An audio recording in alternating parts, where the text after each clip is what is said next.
Build new versus buy old, weighing the expense.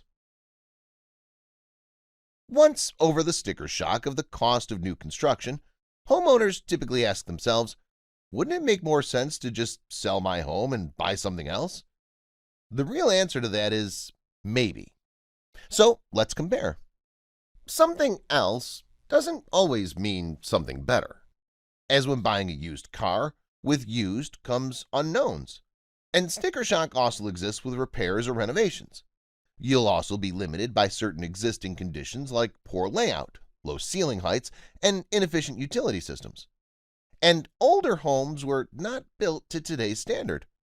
Couple that with closing costs, broker fees, stretched out interest, and other unforeseen expenses, you may come to realize you haven't made the best decision by buying old.